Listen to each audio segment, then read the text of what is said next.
কটকে সিরিজের দ্বিতীয় ওয়ানডে ম্যাচে ইংল্যান্ডের ব্যাটাররা তাদের ইনিংসের শুরুটা একেবারে বিধ্বংসীভাবে করেছিল।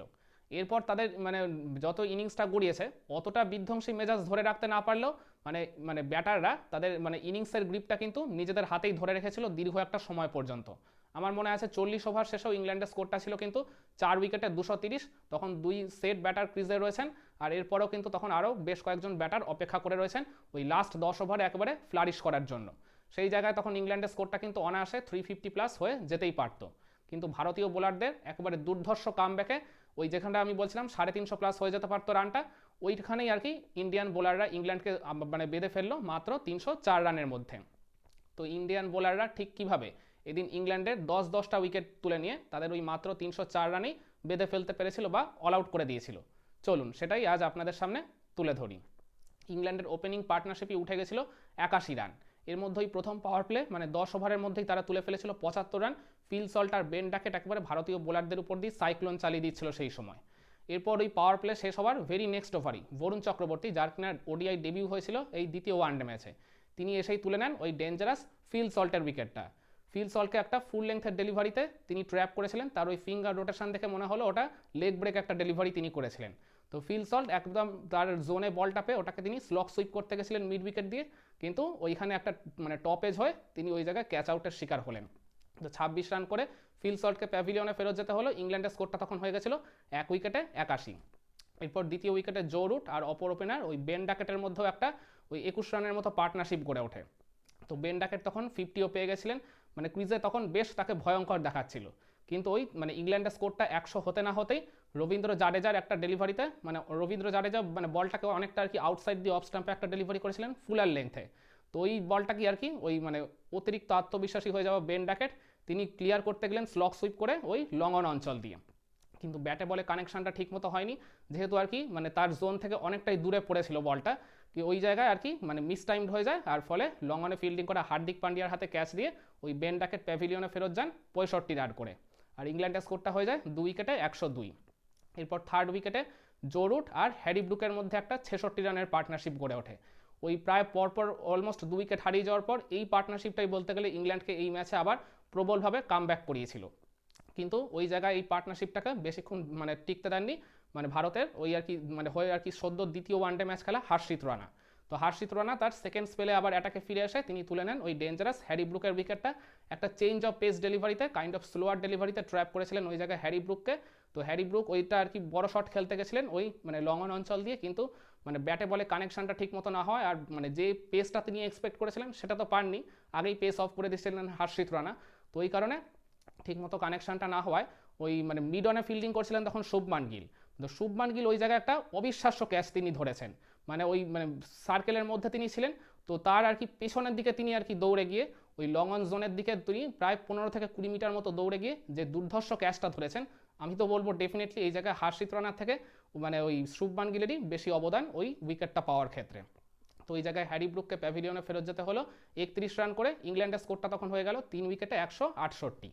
এরপর চতুর্থ উইকেটে তাদের ওই ক্যাপ্টেন জস বাটলার আর উইকেটে আগে থেকে সেট হয়ে যাওয়া জো রুটের মধ্যে আবার 51 রানের পার্টনারশিপ গড়ে ওঠে। তো জস বাটলার যে কীরকম ভয়ঙ্কর ব্যাটার সেটা তো আমরা সবাই জানি। তো ওই 51-র মধ্যে 34টা রানই এসেছিল তখন তার ব্যাট থেকে। তো যখন আর কি তিনি আরও ডেঞ্জারাস হয়ে উঠতে চলেছেন ঠিক তখনই তাকে ওই জায়গায় ফিরিয়ে দেন হার্দিক পান্ডিয়া। হার্দিক পান্ডিয়ার ওই জায়গায় একটা কাইন্ড অফ কিছুটা আর কি স্লোয়ার ডেলিভারিতে মানে বেশি স্লোয়ার না হলেও মানে কিছুটা আর কি শেষ মুহূর্তে তিনি পেসটা অফ করে দিয়েছিলেন, তার বলের ওই গ্রিপটা দেখেই বোঝা গেল। তো ওই বলটাকে আর কি মানে ফুলার লেন্থের বলটা আর কি পেয়েছিলেন জস বাটলার, ওটাকে তিনি ওই এক্সট্রা কাভারের উপর দিয়ে খেলতে গেছিলেন, কিন্তু ওই বললাম চেঞ্জ অফ পেস হয়ে হওয়ার কারণে ওই জায়গায় আর কি মিস টাইমড হয়ে গেল, আর ফলে ওই মিড অফে ফিল্ডিং করা শুভমান গিলের হাতে ক্যাচ দিয়ে জস বাটলারকে প্যাভিলিয়নে ফেরত যেতে হলো ওই 34টা রান করি। ওই যে আমি বললাম ওই মানে শুভমান গিল ওই জায়গায় ক্যাচটা নিয়েছেন, ওটাও একটা বলতে গেলে দুর্ধর্ষ আর একটা ক্যাচ নিয়েছেন, পরপর দুইটা অসাধারণ ক্যাচ নিয়ে শুভমান গিলই বলতে গেলে মানে ম্যাচের সিনারিওটা অলমোস্ট বদলে দিয়েছিলেন। সামনের দিকে একটা ডাইভ দিয়ে অসাধারণ একটা ক্যাচ তিনি নিয়ে জস বাটলারকে ওই জায়গায় প্যাভিলিয়নে ফেরত পাঠিয়েছিলেন। তো ইংল্যান্ডের স্কোরটা তার সাথে হয়ে গেল 4 উইকেটে 219। এরপর পঞ্চম উইকেটে ক্রিজে সেট হয়ে যাওয়া জো রুট আর নতুন ক্রিজে আসা লিয়াম লিভিংস্টোনের মধ্যে একটা 29 রানের পার্টনারশিপ গড়ে ওঠে। তখন আবার জো রুট নিজের 50টা পেয়ে গিয়ে ওই জায়গায় মানে তাকে বেশ ভয়ঙ্কর দেখাচ্ছিল বলতে পারেন। তো তখন তাদের পার্টনারশিপটা ভাঙাটাও খুবই প্রয়োজন ছিল। তখন অলরেডি 40 ওভার পেরিয়ে মানে ইংল্যান্ড স্লগ ওভারে ব্যাটিং করতেও ঢুকে গেছে। তো ওই জায়গায় জো রুটকে ফেরত পাঠান প্যাভিলিয়নে ওই রবীন্দ্র জাডেজাই। তো রবীন্দ্র জাডেজার একটা অলমোস্ট ফুল লেন্থের ডেলিভারিতে বেশ ভালো মতোই একটা পজিশন করে নিয়েছিলেন জো রুট, তখন তিনি ক্রিজে পুরোপুরি সেট ছিলেন। তিনি আর কি খেলতে গেছিলেন বলটা ইনসাইড আউট, মানে তার ব্যাটিং মানে পজিশন থেকে সেরকমটাই মনে হয়েছিল, কিন্তু মানে কানেকশনটা তিনি ঠিকমতো করতে পারেননি বা এক্সিকিউশনটা ঠিকমতো হয়নি, যার ফলে তিনি একটা মানে চিপ তুলে দিলেন জাস্ট সামান্য। তো ওই জায়গায় লং অফে ফিল্ডিং করা বিরাট কোহলির হাতে ক্যাচ দিয়ে মানে দুর্ধর্ষ ফর্মে থাকা জো রুট 69 রান করে প্যাভিলিয়নে ফেরত চলে যান। ইংল্যান্ডের স্কোরটা হয়ে গেল ওই জায়গায় 5 উইকেটে 248। এরপর ষষ্ঠ উইকেটের পতন ঘটলো তার কিছুক্ষণ পরেই, মানে রবীন্দ্র জাডেজারই ভেরি নেক্সট ওভারেই তিনি ওই জেমি ওভারটনকে ফিরিয়ে দেন। ওই জেমি ওভারটন তার ওই অলমোস্ট একটা মানে ফুল লেন্থের ডেলিভারিতে মানে তিনি ওই মানে এগেনস্ট দ্য টার্ন আবার হিট করতে গেছিলেন ওই লং অন অঞ্চল দিয়ে, কিন্তু ওই মানে মানে শরীর থেকে বলটা কিছুটা আর কি দূরে করে দেওয়ায় ওই জায়গায় একটা টপ এজের শিকার হন তিনি, ফলে ক্যাচ আউট হয় জেমি ওভারটন মাত্র 6 রান করেই প্যাভিলিয়নে ফেরত চলে গেলেন। তো এই জায়গায় ইংল্যান্ডের ষষ্ঠ উইকেটের পতন ঘটলো। এরপর মোহাম্মদ শামি তার লাস্ট স্পেলের একদম প্রথম ওভারে এসেই তুলে নেন তিনি ওই আরেক ডেঞ্জারাস অলরাউন্ডার ওই গাস অ্যাটকিনসনের উইকেটটা। তো গাস অ্যাটকিনসনকে একদম তিনি মানে শর্ট পিচ টাইপের একটা ডেলিভারি করেছিলেন।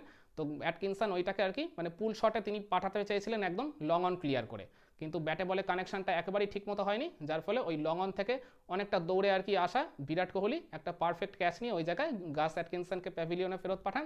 তো তার সাথে ইংল্যান্ডের সপ্তম উইকেটের পতন ঘটে। এরপর অষ্টম উইকেটে খুবই সারপ্রাইজিংলি মানে ক্রিজে আগে থেকে সেট থাকা লিয়াম লিভিংস্টোন আর ওই আদিল রশিদের মধ্যে একটা 26 রানের পার্টনারশিপ গড়ে ওঠে। আমার মনে আছে মোহাম্মদ শামির ওই 48 নম্বর ওভারে আদিল রশিদ তাকে মানে লাস্ট 3 বলে তিনটা পরপর বাউন্ডারি মেরে ওই ওভারটা থেকে তুলে নিয়েছিলেন 15টা রান। ওই যে বললাম 26 রানের পার্টনারশিপ হয়েছিল, তার মধ্যে একাই 14 রান তুলেছিলেন এই আদিল রশিদ। তো যাই হোক তাদের পার্টনারশিপটাও আর কি বেশ আর কি চোখ রাঙাচ্ছিল, তখনও একটা ওভার বা 2টা ওভার মতো বাকি ছিল ইংল্যান্ডের ইনিংসে। তো ওই জায়গায় আদিল রশিদ হয়ে গেলেন একটা রান আউটের শিকার। হার্ষিত রানার একটা ফুল লেন্থের ডেলিভারি হুইপ করে ডিপ স্কোয়ার লিগের দিকে ঠেলে দিয়েছিলেন লিয়াম লিভিংস্টোন, তিনি ওই বলটা থেকে 2 রান কালেক্ট করতে চেয়েছিলেন, কিন্তু লিভিংস্টোন যখন দেখলেন ওই জায়গায় রবীন্দ্র জাডেজা ফিল্ডিং করছেন তখন তিনি দ্বিতীয় রানটা নেওয়ার আর সাহস পেলেন না, কিন্তু আদিল রশিদ ওই আর কি স্ট্রাইকিং এন্ড থেকে অনেকটা এগিয়ে এসেছিলেন, কিন্তু রবীন্দ্র জাডেজা কিন্তু মিসজাজ করে ওইটাকে আর কি মানে মানে ব্যাটিং এন্ডের দিকে না ছুড়ে ভুল করে বোলিং এন্ডের দিকে ছুড়ে দিয়েছিলেন হার্ষিত রানার কাছে, কিন্তু হার্ষিত রানা ওই বলটাকে গ্র্যাব করে আবার তিনি একদম পারফেক্ট টাইমিংয়ে পৌঁছে দেন কে এল রাহুলের কাছে, ফলে কে এল রাহুল একবারে উইকেটটা ভেঙে দিয়ে আদিল রশিদকে রান আউট করে দিতে কোনো রকম ভুল করেননি। তার সাথে সাথে ইংল্যান্ডের অষ্টম উইকেটের পতন ঘটে। আর এরপর বাকি দুটো উইকেট পরে ইংল্যান্ডের একবারে লাস্ট ওভারে গিয়ে মোহাম্মদ শামি যখন ওই লাস্ট ওভারটা করছিলেন ওই ওভারে সম্ভবত দ্বিতীয় বলেই লিয়াম লিভিংস্টোন ওই জায়গায় একটা রান আউটের শিকার হলেন। তো লিভিংস্টোন ওই হুইপ করে বলটা ঠেলে দিয়েছিলেন ওই মিড উইকেটের দিকে, কিন্তু মানে 2 রান কালেক্ট করতে চাইছিলেন, কিন্তু ওই দ্বিতীয় রানটা নিতে গিয়ে যত বিপত্তি ঘটলো। তো ওই জায়গায় ডিপ মিড উইকেট থেকে একটা চমৎকার থ্রো করলেন শ্রেয়াস আয়ার ওই উইকেট কিপার কে এল রাহুলের কাছে। তো রাহুল ওই বলটা গ্র্যাব করে উইকেটটা ভেঙে দিয়ে মানে ওই লিভিংস্টোনকে রান আউট করে দেন। তো লিভিংস্টোনই আর কি শেষ পর্যন্ত ক্রিজে দাঁড়িয়ে থেকে ইংল্যান্ডকে ওই 300 রানের গন্ডিটা টপকে দিয়েছিলেন। তো 41 রান করে তাকে প্যাভিলিয়নে ফেরত যেতে হলো, আর সাথে ইংল্যান্ডের নবম উইকেটের পতন ঘটলো। আর এরপর লাস্ট উইকেটের পতন ঘটলো ইংল্যান্ডের ইনিংস শেষ হওয়ার ঠিক 2 বল আগে। তো ওই জায়গায় মানে সাকিব মাহমুদ ক্রিজে নতুন এসেছিলেন, তো মোহাম্মদ শামির একটা বল তিনি আর কি মিস করেছিলেন। তো ওই জায়গায় আর কি বাই রান নিতে গিয়ে আর কি নন স্ট্রাইকিং এন্ডে থাকা ওই মানে মার্কুট যখন স্ট্রাইকিং এন্ডের দিকে দৌড়ে যাচ্ছিলেন, তো ওই জায়গায় উইকেটের পিছন থেকে কে এল রাহুল একটা ডাইরেক্ট থ্রোতে তাকে রান আউট করে দেন। মানে খুবই সারপ্রাইজিংলি ইংল্যান্ডের ইনিংসে মানে লাস্ট 3টা আউটই হয়েছে রান আউট।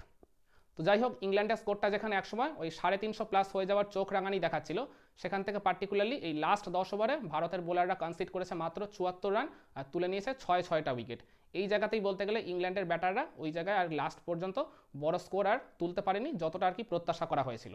তো 305 রানের টার্গেটে চেস করতে নেমে ভারতের ব্যাটাররা ওই জায়গায় মানে পার্টিকুলারলি ওপেনিং জুটিতেই 136 রান উঠে যায়, আর মানে ইন্ডিয়ান ব্যাটাররা ওই জায়গায় প্রায় 5.5 ওভার বাকি থাকতেই জয়ের জন্য যে টার্গেটটা ছিল সেই কাঙ্ক্ষিত লক্ষ্যে তারা পৌঁছে যায়। আর এদিন ভারতের হয়ে রবীন্দ্র জাডেজা 3টা উইকেট শিকার করেছিলেন, আর অপরদিকে আকসার প্যাটেল কোনো উইকেট পাননি, আর বাকি বোলাররা সবাই প্রত্যেকে একটা করে উইকেট নিয়েছেন। আর বললাম ওই ইংল্যান্ডের ইনিংসের লাস্ট 3টা আউটই হয়েছে রান আউট।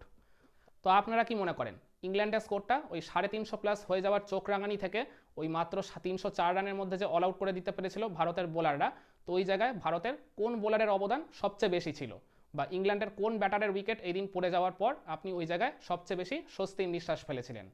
কমেন্ট করে আপনার মতামতটা জানাবেন নাকি?